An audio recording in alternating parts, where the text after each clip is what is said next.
Hello दोस्तों, स्वागत है आपका हमारे यूट्यूब चैनल स्टडी डायलॉग्स में। इस वीडियो में हम बीपीएससी के बदलते पैटर्न के अकॉर्डिंग जो मेंस में टॉपिक्स आ सकते हैं उनको डिटेल में डिस्कस करेंगे। ये टॉपिक 70th बीपीएससी में 70 बीपीएससी जो आएगी उसके लिए बहुत ज़्यादा इंपॉर्टेंट है।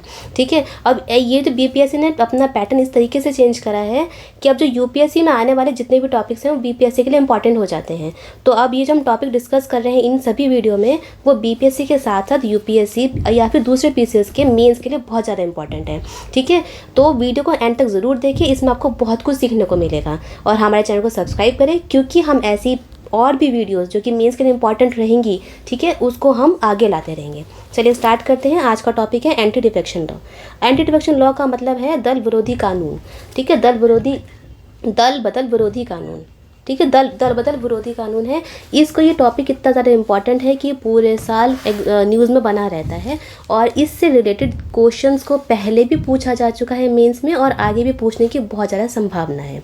ठीक है, तो हम आपके लिए यहाँ पे क्वेश्चन लेकर आए हैं कि, और आपको पता होगा कल परसों भी एंटी डिफेक्शन लॉ को लेकर, मतलब कि दल विरोधी कानून को लेकर बहुत ज़्यादा न्यूज़ में ये है, महाराष्ट्र गवर्नमेंट को लेकर।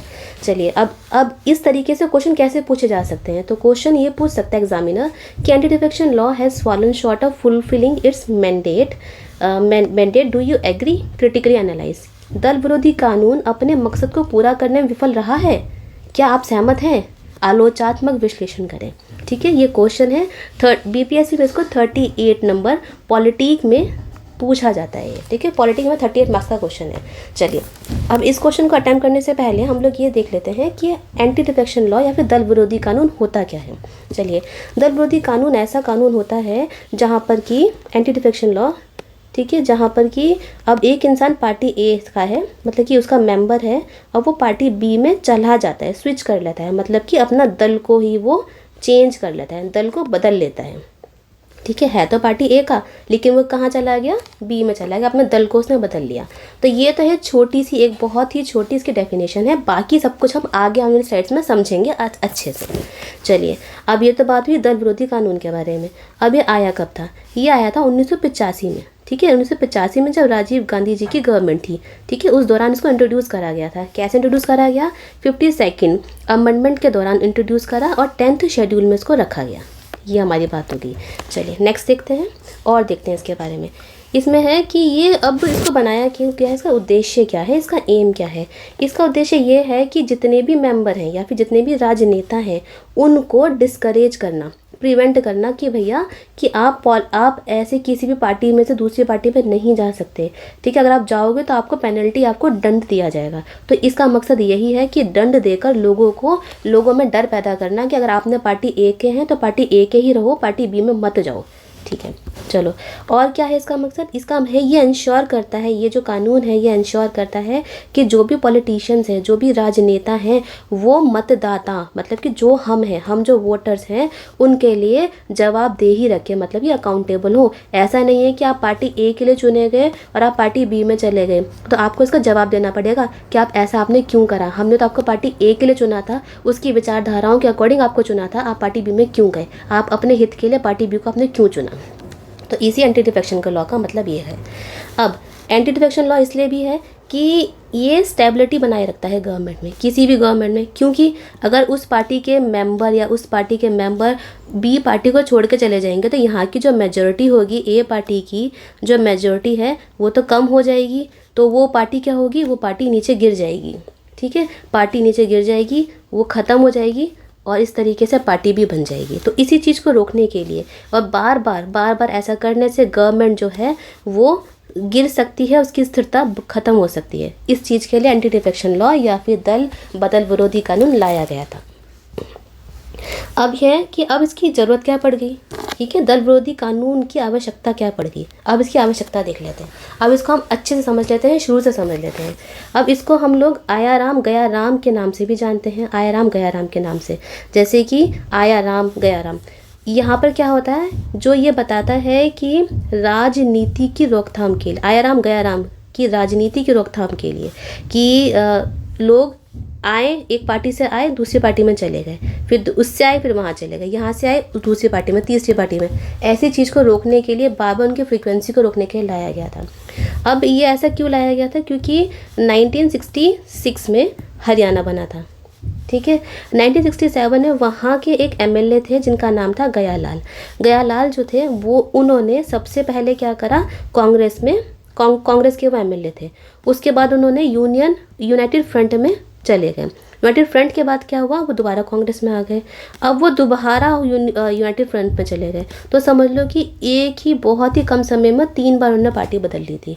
अब इससे क्या हुआ कि पार्टी की जो स्टेबिलिटी थी, जो स्थिरता थी, वो गिरने लगी। इसी चीज़ को देखते हुए ये ज़रूरत महसूस हुई कि आगे भी ऐसी कोई भी केस ना आए कि चलो क्यों ना हम इस पर लॉ बना दिया जाए, इस पर एंटी डिफेक्शन या फिर दल विरोधी कानून बना दिया जाए। अब ये तो हमने बात करी, किसकी बात करी है अब हम बात कर रहे हैं कि ज़रूरत क्यों है, इसकी ज़रूरत क्यों है। तो एक बता दिया कि आयाराम गयाराम को रोकने के लिए, दूसरा हरियाणा का जो एमएलए थे उसके बारे में बता दिया। अब नेक्स्ट देखते हैं और क्या ज़रूरत पड़ी है इसकी, कि कर्बिंग द मनी पावर, ठीक है, जो धन शक्ति है, मतलब जो पैसों से, ठीक है, पैसों से जो एमएलएस को ख़रीदा जाता है, एमपीज को ख़रीदा जाता है, पैसे की अहमियत को कम करने के लिए यहाँ पर इस लॉ को लाया गया। आपने देखा होगा जब भी बड़े बड़े चुनाव होते हैं वहाँ पर कोई, आपने देखा होगा पिछले बार चुनाव में, ऐसा मुझे याद नहीं है, ऐसा सुना था कि एक पार्टी ने अपने सभी एमएलए या फिर एमपीज को एक बड़े से होटल में रख दिया है जिससे कि उनकी खरीद फरोख्त ना हो पाए, ठीक है। तो यही बात यहाँ पे बोली गई है कि पैसे की अहमियत को कम करने के लिए अब खरीद फरोख्त होगी तो उससे क्या होगा कि एमएलए को खरीद लिया जाएगा, एमएलए को खरीद लिया जाएगा तो उस पार्टी से हटा के बी पार्टी में लगा दिया जाएगा, तो उसकी मेजॉरिटी बन जाएगी और इनकी माइनॉरिटी हो जाएगी और इनकी सरकार आराम से गिर जाएगी। इसी को रोकने के लिए, पैसे की अहमियत कम करने के लिए इस एक्ट को इंट्रोड्यूस करा गया। अब इसमें क्या है, ensuring the cohesion to prevent the fragmentation of party, ठीक है। ये एंश्योर करा गया कि जो पार्टी है, पार्टी का विखंडन ना हो सके, कि पार्टी में से टूट टूट के लोग ना जाएं, ठीक है, पैसे के लालच में लोग टूट टूट के ना जाएं। फिर क्या है, अब पॉलिटिकल स्टेप, वही सेम बात है कि पॉलिटिकल स्टेबिलिटी बनी रहेगी, उससे जो हमारा लोकतंत्र है वो भी हमारा स्ट्रेंथन होगा, मजबूत होगा। चलिए, यही बात यहाँ लिखी हुई है। दूसरा क्या है, रेस्पॉन्सिबिलिटी एंड लॉयल्टी। अब इस एक्ट से, इस एक्ट से क्या पता पड़ता है, ये दिखाया जाता है कि हम लोग, जो भी हम लोग कौन हुए, हम हो गए जनता, ठीक है। हमने किसी को चुन के भेजा, ठीक है। अब वो इस इंसान की, इस एमएलए, इस एमपी की रिस्पॉन्सिबिलिटी है कि वो हमारे लिए काम करे, वो लॉयल हो, ना कि दूसरी पार्टी में जाके अपने लिए काम करे, पैसों के लिए काम करे, ठीक है। चलिए, अब है प्रोविज़न। अब इस एक्ट के प्रोविज़न्स क्या हैं, मतलब प्रावधान क्या है। पहला प्रावधान है यहाँ पे डिस्क्वालिफिकेशन, कि इस एक्ट के अंदर अगर कोई अपना दल बदलता है, ठीक है, दल बदलता है तो उसको डिस्क्वालीफाई कर दिया जाएगा। अब इसमें 2 कंडीशंस हैं। पहली कंडीशन ये है, अगर कोई भी इंसान का मतलब है एमएलए या एमपी, अगर वो अपनी मेंबरशिप को वॉलेंटरली, मतलब अपनी स्वेच्छा से छोड़ता है तो उसको डिस्क्वालीफाई कर दिया जाएगा, ठीक है। ये हुआ हमारा पहला पॉइंट। अगर कोई मेंबर है किसी भी पार्टी का और अगर वो वोट नहीं देता है, इसमें सिंपल सी बात ये है कि मानो ये पार्टी ए है, अब इस पार्टी ए ने बोला कि हम लोग संसद में जाकर ये प्रस्ताव रखने वाले हैं, कोई प्रस्ताव रखने वाले हैं, एक्स प्रस्ताव रखने वाले हैं, और हमारे जितने भी मेंबर हैं इस पार्टी के, उन सबको इसके फेवर में वोट करना है। लेकिन ये जो इंसान था, इसने फेवर में वोट नहीं करा बल्कि अगेंस्ट में वोट कर दिया, तो अब क्या होगा, इस इंसान को पार्टी ए जो है वो डिस्क्वालीफाई घोषित कर देगी, ठीक है। तो ये किसके अंदर आ गया, ये आ गया एंटी डिफेक्शन लॉ के अंदर आया है, कि इसके अंदर इसको डिस्क्वालीफाई कर दिया जाएगा। चलिए, अब है इंडिपेंडेंट मेंबर, ठीक है। इंडिपेंडेंट मतलब क्या है, निर्दलीय। निर्दलीय जो सदस्य होता है वह स्वतंत्र सदस्य होता है। अगर वो किसी भी पॉलिटिकल पार्टी को, किसी भी राजनीतिक दल को इलेक्शन होने के बाद शामिल होता है तो भी उसको डिस्क्वालीफाई कर दिया जाएगा, ठीक है। अब है थर्ड है नॉमिनेटेड मेंबर, ठीक है। ऐसे मेंबर जो कि नॉमिनेशन से मेंबर बने हैं सदन के, अगर वो 6 महीने, ठीक है, 6 महीनों के बाद किसी पार्टी को ज्वाइन करते हैं तो उनको डिस्क्वालीफाई कर दिया जाएगा। कि 6 महीने के अंदर अंदर आप किसी पार्टी को ज्वाइन कर सकते हो, लेकिन अगर 6 महीने के बाद करते हो तो आपको डिस्क्वालीफाई कर दिया जाएगा। चलिए, अब इसमें कुछ एक्सेप्शन भी हैं, ठीक है, इसमें कुछ अपवाद भी हैं, जैसे कि है मर्जर। मर्जर क्या होता है? मर्जर ये होता है कि मान लो किसी पार्टी है, ये पार्टी में 60 लोग हैं। अब इस पार्टी के 60 लोग में से 2/3 लोग, कितने हुए? 40 लोग। ठीक है, 40 लोग अगर दूसरी पार्टी को ज्वाइन करना चाहते हैं, पार्टी बी को ज्वाइन करना चाहते हैं, तो इन लोगों का डिस्क्वालिफिकेशन नहीं होगा। ठीक है, इनका डिस्क्वालिफिकेशन नहीं होगा, क्योंकि जो मेजॉरिटी है इस वाली पार्टी ए की, वो जा रही है, वो सहमत है कि हम पार्टी बी को ज्वाइन करेंगे। तो ये है मर्जर, ये इसका एक्सेप्शन है। चलिए, अब है प्रिजाइडिंग ऑफिसर। प्रिजाइडिंग ऑफिसर मतलब कि स्पीकर। ठीक है, स्पीकर है। अब यहाँ पे क्या लिखा हुआ है, इसमें ये प्रोविज़न के बारे में बात कर रहे हैं कि अब प्रिजाइडिंग ऑफिसर, आप सबको पता है जो स्पीकर होता है, चाहे वो लोकसभा का हो चाहे राज्यसभा का हो, वो उन्हीं के मेंबर्स के अंदर से बनाया जाता है। जो भी लोकसभा के मेंबर हैं है ना, उनमें से चुन के ही स्पीकर बनाया जाता है। और स्पीकर जो होता है वो किसी ना किसी पार्टी से बिलोंग ज़रूर करता है। अगर हम एग्जाम्पल लें तो आपको पता है कि ओम बिरला जी हैं, वो बीजेपी के हैं। ठीक है, वो आज की डेट में वो स्पीकर है। ठीक है, उनसे एग्जांपल लेके समझ लेते हैं। ठीक है, तो यहाँ पर वाली बात होगी। अब यहाँ क्या है कि अगर स्पीकर जो है वो अपनी स्वेच्छा से किसी अपनी पार्टी की मेंबरशिप को छोड़ देता है, ठीक है, उसके बाद अपना टर्म पूरा होने के बाद स्पीकर की पोस्ट रिज़ाइन करने के, मतलब रिज़ाइन नहीं करा, उनकी पोस्ट ख़त्म हो गई है, उसके बाद दोबारा जाके अपनी पार्टी को ज्वाइन करता है, तो वो डिस्क्वालीफाइड नहीं होंगे एंटी डिफेक्शन लॉ में। अब एग्जांपल देख लेते हैं, जैसे कि ओम बिरला जी हैं, बीजेपी के हैं, और वो स्पीकर हैं। ठीक है, अब वो स्पीकर की पोस्ट से हट गए, उसके बाद उन्हें बीजेपी जाके दोबारा ज्वाइन कर ली, तो ऐसा नहीं है कि उनको डिस्क्वालीफाई कर दिया जाएगा, या फिर उन्होंने बीजेपी से रिज़ाइन कर दिया, वॉलंटरली रिज़ाइन कर दिया क्योंकि मैं स्पीकर बन गया हूँ, तो भी उनको डिस्क्वालीफाई नहीं करा जाएगा। चलिए, अब है डिसाइडिंग अथॉरिटी। इसमें यह है, इसका प्रावधान ये है एंटी डिफेक्शन में, जो भी डिसाइडिंग अथॉरिटी होगी, मतलब किसको डिस्क्वालीफाई करना है, मानना है या नहीं करना है, वो कौन डिसाइड करेगा? वो स्पीकर डिसाइड करेगा। ठीक है, या फिर स्पीकर या फिर चेयरमैन ऑफ लेजिस्लेटिव काउंसिल। अब यह है रूल मेकिंग पावर, मतलब कि नियम बनाने की शक्ति। जो नियम बनाने की जो शक्ति होती है वो प्रिजाइडिंग ऑफिस या फिर स्पीकर के अंदर होती है, स्पीकर के पास होती है 10th शेड्यूल में। अब वो क्या करते हैं कि वो कोई भी केस, किसी भी डिफेक्शन का केस, ठीक है, मतलब कि दल बदल का जो भी केस होगा वो तभी अपने अंडर लेंगे अगर कोई भी मेंबर, ठीक है, जब मेंबर ऑफ हाउस, मतलब कि लोकसभा के मेंबर, किसी भी सदन के मेंबर अगर वो कहेंगे कि प्लीज़ इस पे थोड़ा अमल कर लीजिए शिकायत पर, तो वो अमल करेंगे। चलिए, अब यह है रोल ऑफ विप। यहाँ पर क्या है, वो विप की भूमिका। विप क्या होती है? ये देखिए, विप ये होती है कि मानो ये पॉलिटिकल पार्टी ए है, यहाँ पर पॉलिटिकल पार्टी ये बोलेगी कल हम सदन में एक प्रस्ताव रखने जा रहे हैं और हम ये विप जारी करते हैं कि सभी लोगों को, जो भी हमारी पार्टी के जो मेंबर हैं, उन सब को हमारे प्रस्ताव में हामी भरनी है, यस का वोट कर देना है। किसका वोट देना है? यस का वोट देना है। तो ये हो गए विप। विप का मतलब है ज़बरदस्ती, ठीक है, ज़बरदस्ती अपनी बात को मनवाना। इस तरीके से हम समझ सकते हैं अगर हम लेमन लैंग्वेज में बोलें तो, ठीक है।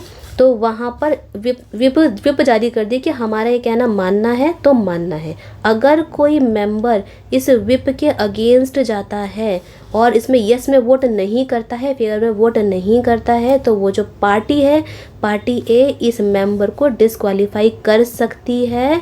किसके अंडर? एंटी डिफेक्शन लॉ के अंदर। ठीक है, अभी हम क्या पढ़ रहे हैं? एंटी डिफेक्शन लॉ या फिर दल विरोधी कानून के प्रोविजंस पढ़ रहे हैं, प्रावधान पढ़ रहे हैं। ये तो हुई एंटी डिफेक्शन लॉ के प्रावधान की बात। अब हम बात कर रहे हैं यहाँ पे क्रिटिसिज्म क्या है। अब ये तो बात हुई, अब इसमें कुछ क्रिटिसिज्म भी है, ठीक है, इसका कुछ आलोचना भी है। आलोचना क्या है? यहाँ पे दे रखा है कर्बिंग डिसेंट।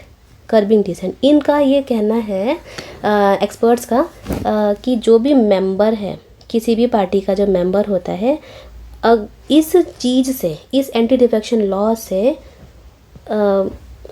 लॉ से उन पर एक तरीके का अंकुश लग जाता है कि आपको जो पार्टी ने बोला है, पार्टी का ही आपको फॉलो करना है, पार्टी का रूल फॉलो करना है, उसके अगेंस्ट आप नहीं जा सकते। ठीक है, अब एक पार्टी है, आप सबको पता है, एक पार्टी पूरे देश में लड़ती है। अब मानो अब कोई एमपी है बिहार का, ठीक है, बिहार का कोई एमपी है। अब वो बिहार से चुनकर आया। अब वो क्या चुनकर आया, बिहार के लोगों ने क्या बोला है कि हम इस एमपी को चुनते हैं, अब ये जो एमपी है हमारे रिप्रेजेंटेटिव है और ये हमारी जो भी प्रॉब्लम्स होंगी उनको क्या करेंगे, सदन में ले जाके सामने रखेंगे, संसद में जाके सामने रखेंगे। ठीक है। अब लेकिन अब ये जो एमपी है ये पार्टी मान लो एक्स का है। ठीक है, ये पार्टी एक्स का है। अब ये जो पार्टी है ये कुछ ऐसा प्रस्ताव संसद में रखने जा रही है जो कि बिहार के लोगों के लिए सही नहीं या फिर उसके अगेंस्ट है। ठीक है, इस तरीके से समझना आप इस चीज़ को, उसके अगेंस्ट है। लेकिन ये जो एमपी है अगर ये इस प्रस्ताव के अगेंस्ट जाते हैं, ठीक है, इस प्रस्ताव के अगेंस्ट जाते हैं या फिर अपनी पार्टी के अगेंस्ट जाते हैं, तो उनको क्या डर है कि ये जो मेरी जो पार्टी एक्स है ये मुझे डिस्क्वालीफाई कर देगी, मुझे पोस्ट से ही हटा देगी। ठीक है, तो यहीं पर बात है। तो और वो इस प्रस्ताव के अगेंस्ट भी नहीं बोल सकते हैं, बिल्कुल नहीं बोल सकते हैं। ठीक है, अगर वो बोलेंगे तो वो डिस्क्वालीफाई हो जाएंगे और आगे आने वाले जितने भी समय होगा वो उसमें बिहार के लोगों के लिए काम नहीं कर पाएंगे क्योंकि वो इस पोस्ट से हट चुके होंगे। बस यही बात इसमें ये बोली गई है कि ये एमपी के बोलने की जो आज़ादी होती है उसको छीनता है ये एक्ट।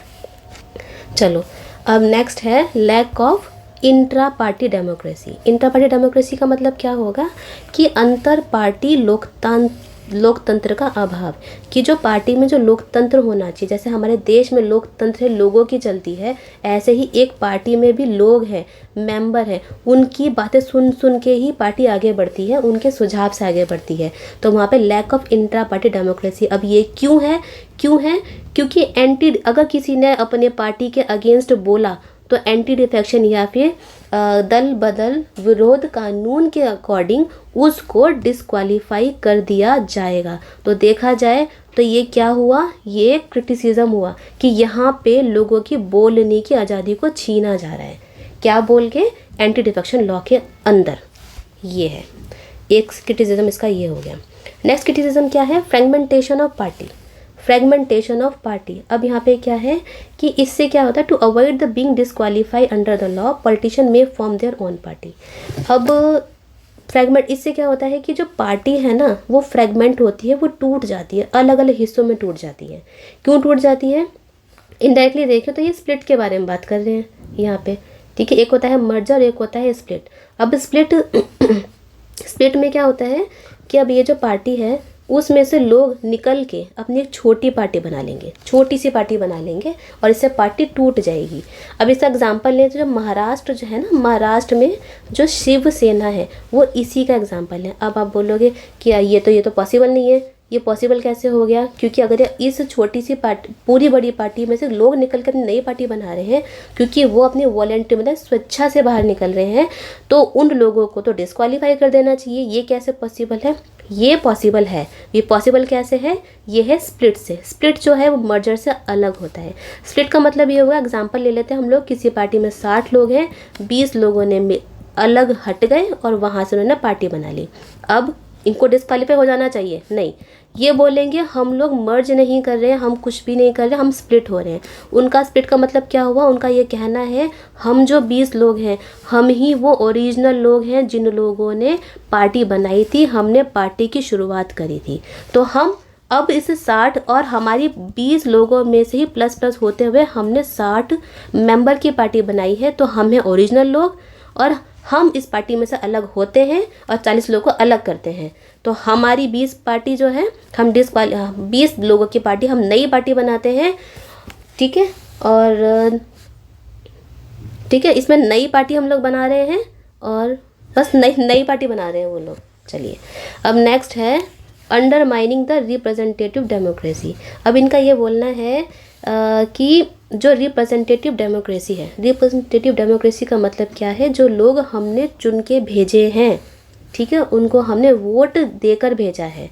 ठीक है, प्रतिनिधि लोकतंत्र की कमज़ोर करना। क्यों कमज़ोर करना है, क्योंकि वहाँ पे जो हमने अपने एमपी जो भेजे हैं, संसद के जो लोग भेजे हैं, वो लोग पॉलिटिकल पार्टी के अगेंस्ट बोल ही नहीं सकते हैं। अगर वो बोलेंगे तो उनको डिस्क्वालीफाई कर दिया जाएगा इस एक्ट के अकॉर्डिंग। तो ये इसकी आलोचना है।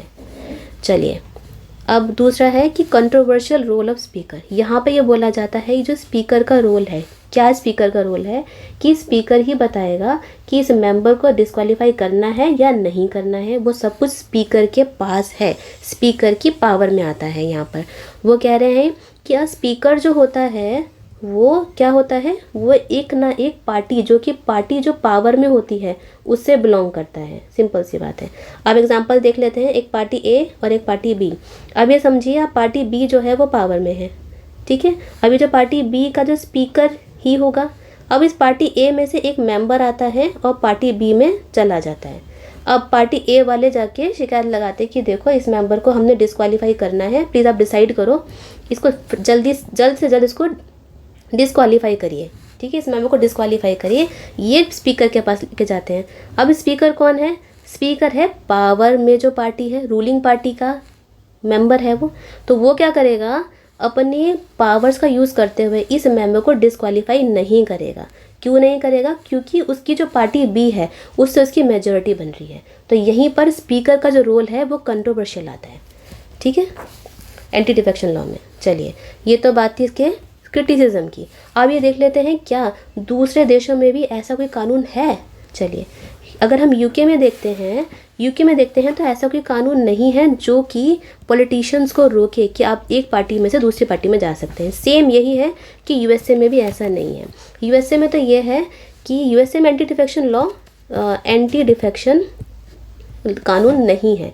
यहाँ पर क्या है कि कोई भी मेंबर, चाहे वो डेमोक्रेटिक पार्टी का हो चाहे रिपब्लिक पार्टी का हो, ठीक है, वो अपने इच्छा से वोट कर सकता है। अब मानो डेमोक्रेटिक पार्टी है, उसने एक कानून बनाया, अब उसके जो मेंबर होंगे, ऐसा नहीं है कि वो मेंबर्स होंगे इस लॉ के फेवर में ही वोट करेंगे, वो इसके अगेंस्ट में भी वोट कर सकते हैं। ये है यूएसए का कानून।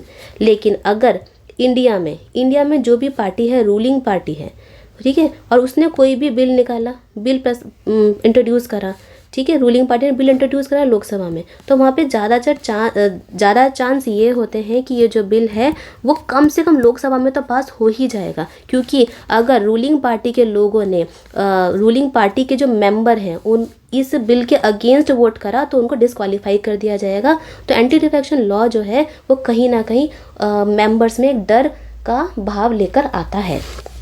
चलिए, ये तो बात थी कि यूके में और यूएसए में एंटी डिफेक्शन लॉ जैसे कानून नहीं है। साथ में Canada, France, Australia, Germany, Italy में यहाँ पर भी कोई ऐसा कानून नहीं है। चलिए, अब कुछ केसेस देख लेते हैं कि इस चीज़ को लेके कुछ केसेस सुप्रीम कोर्ट ने कुछ केसेस बताए हैं। सुप्रीम कोर्ट ने जो कीहोतो होलान केस है 1992 का, उसमें ये बोला था कि जो एंटी डिफेक्शन लॉ है वो कॉन्स्टिट्यूशनल है, मतलब कि संवैधानिक है, और ये ज़रूरी है किस चीज़ के लिए, जिससे कि गवर्नमेंट जो है वो स्टेबल रहे, गिरे नहीं, स्थिर रहे। ये ठीक है, ये हो गया हमारा फर्स्ट केस। अब अगर आप ऐसे केसेस को अपने क्वेश्चन में लिख कर आते हैं तो एग्जामिनर बहुत खुश हो जाता है और आपको बहुत अच्छे नंबर देता है।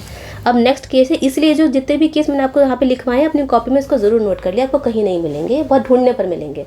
अब नेक्स्ट केस है जी विश्वनाथन। नेक्स्ट इसमें क्या बोला है, सुप्रीम कोर्ट ने ये बोला कि जो स्पीकर है, ठीक है, जो स्पीकर होते हैं वो स्पीकर ऑफ लेजिस्लेटिव असेंबली के, उनके पास ही ये पावर है, वो डिसाइड करेंगे क्या मुझे एंटी डिफेक्शन केस का डिसाइड करेंगे, क्या इसको डिस्क्वालीफाई करना है इस मेंबर को या फिर नहीं करना है। ये सुप्रीम कोर्ट पहले ही बोल चुका है।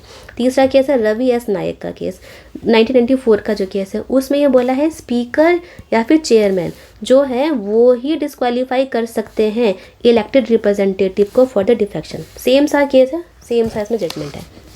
चलिए, अब कोई भी क्वेश्चन लिखते हैं उसमें हमें खुद को सुझाव देने होते हैं, सजेशन देने होते हैं। तो अब हम यहाँ बात करेंगे सजेशंस की। तो पहला सजेशन ये है कि जो सेकंड एआरसी है, ठीक है, सेकंड एआरसी ने क्या बोला है कि अगर आपको किसी भी मेंबर का डिस्क्वालिफिकेशन करना है on the ground of defection, ये बहुत इंपॉर्टेंट है, ये आपको याद रखना है, on the ground of defection, क्योंकि डिस्क्वालिफिकेशन दो तरीके से होता है, ठीक है। तो पहला एक तरीका है या फिर डिफेक्शन को लेकर होता है। यहाँ पर बात कर रहे हैं डिफेक्शन की, तो वो डिसाइड कौन करना चाहिए, स्पीकर नहीं करना चाहिए, एंड वो प्रेसिडेंट या फिर गवर्नर डिसाइड करना चाहिए। और भी किसकी एडवाइस, किसकी सलाह पर करना चाहिए, इलेक्शन कमीशन ऑफ इंडिया की सलाह। इलेक्शन कमीशन ऑफ इंडिया सलाह देगा प्रेसिडेंट या गवर्नर को, फिर प्रेसिडेंट गवर्नर बताएंगे कि क्या हमें इसको डिस्क्वालीफाई करना है या फिर नहीं करना है। ठीक है। दूसरा सुझाव ये है reducing the number of the defection, क्या है कि 2/3 से 3/4 कर दो, ठीक है। चलिए नेक्स्ट सुझाव है allowing the defection in the certain circumstances. ये बोला है कि सारे कुछ ही सर्कमस्टेंसेज में एंटी डिफेक्शन या फिर दल बदल की अनुमति देनी चाहिए, ना कि सभी परिस्थितियों में आप एंटी डिफेक्शन को लागू कर दोगे कि ठीक है। जैसे कि when a political party merges with another party और when member expel from their party, ठीक है। या तब कब देनी चाहिए, जब कोई राजनीतिक दल किसी अन्य पार्टी में जाके विलय करता है, जाके मिलता है, या फिर सदस्यों को उनकी पार्टी से निष्कासित किया जाता है। चलिए अब नेक्स्ट सुझाव ये है कि removing the role of speaker, कि स्पीकर का रोल ही हटा दो। क्यों? क्योंकि जो स्पीकर जो होता है, ऐसा माना जाता है एक्सपर्ट्स के अनुसार कि जो स्पीकर जो है उसका जो रोल है वो बायस्ड रहता है अपने किसके लिए, अपनी पार्टी के लिए, अपनी पार्टी को लेके। इसलिए बोला है कि क्यों होता है, क्योंकि जो स्पीकर होता है वो किसी न किसी पार्टी का मेंबर तो वो होता ही है, तो इसीलिए उसकी बायसनेस को हटाने के लिए, डिस्क्रिमिनेशन को हटाने के लिए स्पीकर का रोल ही हटा दो। तो उसमें ये बोला गया है, और उसमें बोला है कि स्पीकर का रोल हटा के हमें ऐसी इंडिपेंडेंट अथॉरिटी को ये काम देना चाहिए जैसे कि इलेक्शन कमीशन ऑफ इंडिया, जो कि किसी पार्टी से बिलोंग करती ही नहीं है, ठीक है, किसी पार्टी से बिलोंग नहीं करती है। नेक्स्ट सुझाव है allowing the independents to join the party. वो बोल रहे हैं जो निर्दलीय हैं, ठीक है, जो निर्दलीय लोग जो होते हैं उनको पार्टी में ज्वाइन करने का अनुमति देनी चाहिए, ये इनका सुझाव है। क्योंकि स्वतंत्र सदस्यों को अयोग्य ठहराए बिना राजनीतिक दलों को शामिल होने की अनुमति देनी चाहिए।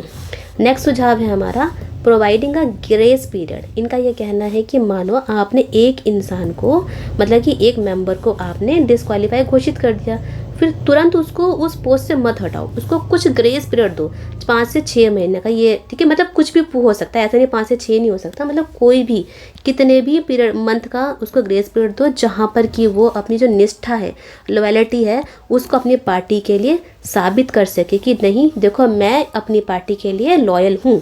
तो ये इनका कहना ही सजेशन है।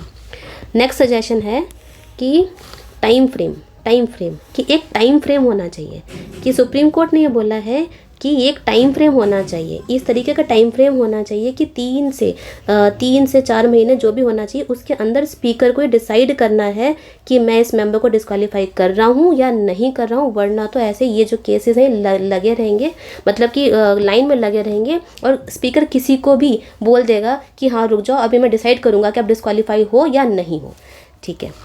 चलिए ये था हमारा आज का टॉपिक। अगर आपको ये वीडियो बहुत पसंद आई है तो हमें कमेंट सेक्शन में ज़रूर लिखिए, और आपको किसी में भी डाउट है तो भी कमेंट सेक्शन में हमें लिख कर बताइए। और अगर आप मेंस की तैयारी करना चाहते हैं तो हमारे चैनल को विजिट करिए और चैनल को सब्सक्राइब ज़रूर करिए। चलिए मिलते हैं नेक्स्ट वीडियो में, तब तक के लिए हैप्पी लर्निंग।